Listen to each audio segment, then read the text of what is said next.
এখন আমি অনুরোধ করব আমার নবীন বন্ধুদের, ৭১-এর চেতনা বিক্রি করতে করতে একটা দল নিঃশেষ হয়ে গিয়েছে, পালিয়ে যেতে বাধ্য হয়েছে।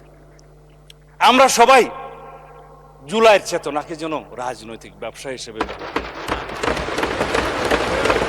জুলাই আমাদের সবার, জুলাই আমাদের চেতনা, কিন্তু আমরা নেব স্পিরিটটা। জুলাই কি চেয়েছিল, আমাদের শহীদরা কি চেয়েছিল, আমাদের ছাত্রগণ অভ্যুত্থানের মূল স্পিরিট কি ছিল, এটাকেই আমরা ধারণ করি। কিন্তু কৃতিত্বকে যেন আমরা ধারণ না করি। আমরা কেউ কৃতিত্ব নেব না। এই দেশের সকল জনগণ যারা ফেসিবাদ বিরোধী গণতান্ত্রিক আন্দোলনে অংশগ্রহণ করেছে দীর্ঘ ধারাবাহিক প্রক্রিয়ায়, সেই 2009 থেকে 2024 পর্যন্ত এই রক্তের সমান মাটি দিয়ে যারা এসেছে, সবাই এর কৃতিত্বের দাবিদার। আমরা কেউ, আমরা হয়তো কেউ কখনো সেই ধারাবাহিকতায় গুম হয়েছি, ফাঁসির কাস্টে গিয়েছি, কেউ কেউ আজও পর্যন্ত ফিরে আসেনি, সবাই আমরা ভাগিদার।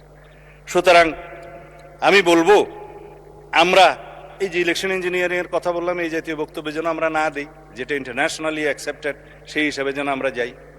আমি একটা বিষয় ভুলে যাচ্ছি, আমরা এই শোকের দিনে নিজেরা বোধহয় আওয়ামী লীগের সময় নির্যাতনের, নিপীড়নের, লুটপাটের কাহিনী সবাই ভুলে যাচ্ছি। মাননীয় স্পিকার, নিজেদের মধ্যে আমরা মুক্তিযোদ্ধা, অমুক্তিযোদ্ধা, ৭১-৭২ করতে করতে আমরা যেন সেই স্মৃতি বিস্মৃত হয়ে যাচ্ছি, সেটা যেন আমরা না বলি। ক্ষুদ্র একখান কাগজ নিয়ে এসেছি মাননীয় speaker, state of the state economy, white paper on state of the Bangladesh economy since 2009 to 2023. It is made by and headed by Debapriya Bhattacharya, আপনারা জানেন, রিনাউন্ড ইকোনমিস্ট। একটা শ্বেতপত্র সেল করেছিলেন ইন্টারিম গভর্নমেন্টের সময়। কি বলেছে তারা আওয়ামী লীগের সময়ের এই কাহিনী, শুধু আর্থিক লুটপাটের কথা বলছে। Between 2009 and 2023 illicit financial outflows average $16 billion annually, more than double the combined bill of the foreign aid and FDI inflows. এখন বলছে সেগুলো দিয়ে আমরা এই যে having tax exemptions could double the education, আমাদের এডুকেশন ফান্ডকে দ্বিগুণ করা যেত, and triple health allocation, 3 গুণ করা যেত স্বাস্থ্য বাজেটের। তারপরে বলছে পাবলিক ইনভেস্টমেন্টের ক্ষেত্রে 70% পর্যন্ত অ্যাভারেজ কস্ট বাড়ানো হয়েছে, ওভার 5 years টাইম বাড়ানো হয়েছে। এখানে 2,80,000 কোটি টাকা বাংলাদেশের অপচয় হয়েছে মাননীয় স্পিকার। আমাদের ডিস্টর্টেড করেছে সাপ্লাই চেইন, এবং পলিটিক্যাল ইনফ্লুয়েন্সে, পলিটিক্যাল কনসিডারেশনে যে সমস্ত লোন দেয়া হয়েছে তার পরিমাণ এত বেশি, বলছে যে 14টা ঢাকা মেট্রো সিস্টেম করা যেত, 24টা পদ্মা ব্রিজ বানানো যেত তা দিয়ে আওয়ামী লীগের ইতিহাসের সময়। লেবার মাইগ্রেশনের মধ্যে দিয়ে over the last ডিকেডস BDT Bangladesh টাকায় 13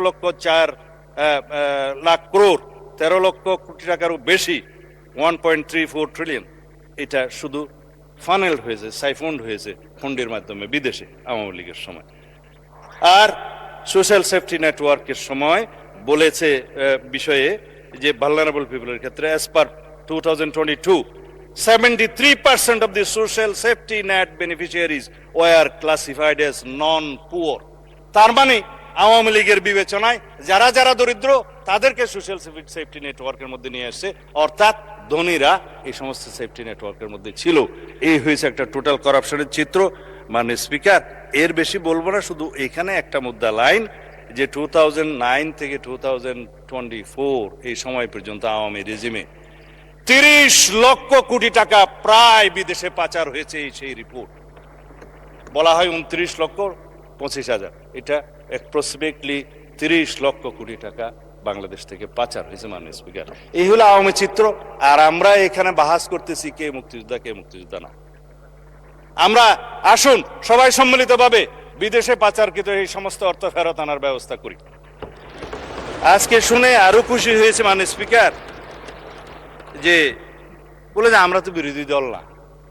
হ্যাঁ, আপনারা বিরোধী দল, আপনারা সরকারি দলে আসার জন্য কসরত করবেন, এটাই হচ্ছে নিয়ম, এটাই পার্লামেন্টের রীতি। তবে আমি জেনে আরো খুশি হয়েছি যে আপনারা শ্যাডো মিনিস্ট্রি করেছেন, ছায়া মন্ত্রিসভা করলে মাননীয় স্পিকার 2টা লাভ। একটা হলো যে দায়িত্ববোধ বাড়ে, আর একটা হলো যে উজিরে খামকা অথবা মন্ত্রী ভাবের একটা সুখ পাওয়া যায়।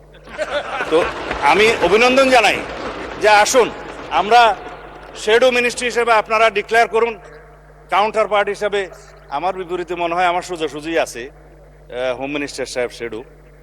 আমরা পরস্পর তথ্য বিনিময় করব, আমরা যোগাযোগ রাখবো, কথা বলবো।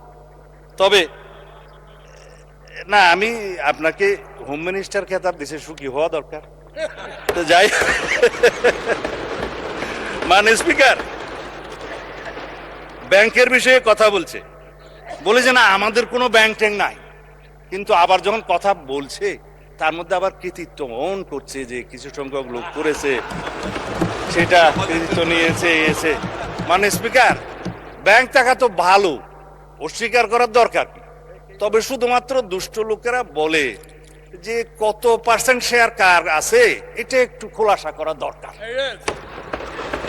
তাহলে পরে এই যে ব্যাংক দখল হয়েছে, মানে স্পিকার ইন্টারিম গভর্নমেন্টের সময় ব্যাংক দখল হয়েছে আওয়ামী লীগের সময়, দখল হয়েছে, স্টাইলটা একটু ভিন্ন ছিল। মানে স্পিকার কেউ কেউ সরকারি ইন্টেলিজেন্স ব্যবহার করে হোটেলে ডেকে নিয়ে এসে করেছে, আর কেউ সরাসরি নারাই তকবীর আল্লাহু আকবার বলে নেমে গেছে। স্টাইলটাই ছিল ভিন্ন, দখল হয়েছে। মানে স্পিকার এখন শেষ করেন, চাই না মানে মাননীয় মন্ত্রী শেষ করেন। আমার সময় কমে যাচ্ছে। যাই হোক, মানে স্পিকার এই সংস্কার না নিয়ে কথা বললে মানুষ আবার আমাকে গালি দিবে। ইন্টারিম গভর্নমেন্টের সময় তিনটা শব্দ খুব বেশি বাজার পেয়েছে, একটা হচ্ছে সংস্কার, আর একটা হচ্ছে বিচার, আর একটা হচ্ছে নির্বাচন। তবে নির্বাচনটা বলেছে যে সংস্কার এবং বিচার সমাপ্ত হওয়ার পরে যদি কোনো সময় হলেও হতে পারে, এইভাবে ছিল নির্বাচনের বিষয়টা। তো সংস্কারের জন্য শ্বেত শুভ্র কেশের আমার কিছু বড় ভাই বুদ্ধিজীবী বিদেশ থেকে অবতরণ হয়েছিল, নাম যেহেতু এখানে উপস্থিত নেই নিতে পারবো না মানে স্পিকার।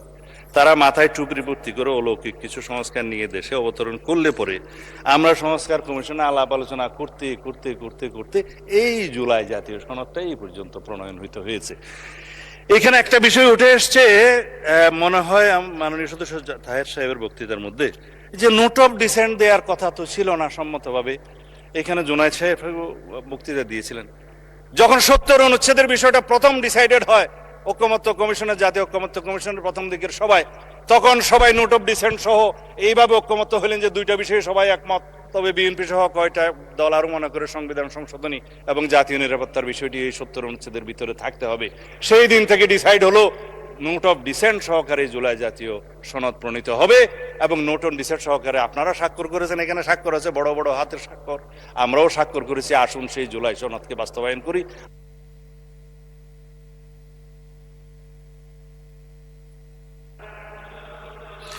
আপনি আজানের অপেক্ষায় আছেন? আচ্ছা চালান, আজান পর্যন্ত বলেন। ঠিক আছে, মানে খাঁটি প্র্যাকটিসিং মুসলিম তো আজান দিলে নিজে নিজেই বন্ধ হয়ে যাবো। যাই হোক, মাননীয় স্পিকার আমি আসলে বলতে চেয়েছিলাম সংস্কার হচ্ছে একটা চলমান প্রক্রিয়া। এই সংস্কার শহীদ রাষ্ট্রপতি জিয়াউর রহমানের সময় শুরু হয়েছিল, দেশনেত্রী বেগম খালেদা জিয়া এটা টেনে নিয়ে গেছেন, এবং জনাব তারেক রহমান এই সংস্কারের প্রস্তাব দিয়েছেন, 31 দফা প্রণয়ন করেছেন। আমরা নির্বাচনী ইশতেহারে সেটা ধারণ করেছি। জুলাই জাতীয় সনদের মধ্যে আমরা অনেক কিছুই পেয়েছি, আবার অনেক কিছুই পাইনি, যেগুলো আমাদেরকে 31 দফার ভিত্তিতে করতে হবে। সংবিধানে অনেক কিছু আনতে হবে, যা আমরা সম্মত হয়েছিলাম জুলাই জাতীয় সনদে সেরকম অনেক বিষয় আসেনি। যেমন সংবিধানে 3টা তফসিল, জনাব শেখ মুজিবুর রহমানের ভাষণ সহ সবকিছু সংবিধান হয়ে গেছে মাননীয় স্পিকার। এগুলো আমাদেরকে তো বিলুপ্ত করতে হবে। পঞ্চদশ সংশোধনীর সমস্ত তফসিলগুলো 5, 6 এবং 7 তফসিলগুলো আমাদের বিলুপ্ত করতে হবে। একমত হয়েছিলাম, সনদে আসে নাই, একটা বাদ গিয়েছে। আমরা একমত হয়েছিলাম এই সমস্ত ছবি টানানোর কার কার যেন একটা বিধান আছে আর্টিকেল 4-এ, সেই ছবি টানানোর বিষয়ে আমরা ছবি বিলুপ্ত করার জন্য ঐকমত্য কমিশনের প্রস্তাব, সংস্কার কমিশনের প্রস্তাবে আমরা একমত হয়েছিলাম। কিন্তু সনদ যখন স্বাক্ষর করলাম তখন ওইটা নাই, বললো যে 2-1টা বামপন্থী দল নারাজ হয়ে গেছে, এটা থাক। তাই বললাম এখানে যদি আপনারা খুশি করার জন্য সনদ স্বাক্ষর করেন তো করতে পারেন, কিন্তু মাননীয় স্পিকার আমাদের একটা তাগাদা ছিল যে এরা সংস্কারের বাহানায় যদি নির্বাচনটা না হতে দেয়, সেজন্য আমরা সবকিছুতে আপোষ করে জুলাই জাতীয় সনদও স্বাক্ষর করেছি। আমরা একত্রিত হয়েছি, সমঝোতা হয়েছে, এবং নির্বাচনের স্বার্থে আমরা অনেক কথা বলি নাই। যখন অবৈধ এই যে আনকনস্টিটিউশনাল এক্সট্রা কনস্টিটিউশনাল অর্ডারটা প্রেসিডেন্ট জারি করলেন, আমরা ফুল বডি স্ট্যান্ডিং কমিটি আমরা প্রেস ব্রিফিং করে গুলশান অফিসে বলেছি যে বিএনপি এবং অন্যান্য আমাদের সাথে যারা আছে যুগপৎ আন্দোলনে তারা আমরা কেউ জুলাই জাতীয় সনদের বাইরে অন্য কিছু মানতে রাজি না। রেকর্ডেড আছে, ভিডিও আছে, প্রেসে আছে, সব জায়গায় আছে, ঘোষণা আছে। আজান দিয়েছে মাননীয় স্পিকার, আপনাকে ধন্যবাদ। মাননীয় বিরোধী দলীয় সদস্যবৃন্দকে আপনাদের ধৈর্য সহকারে বক্তব্য শোনার জন্য ধন্যবাদ। মাননীয়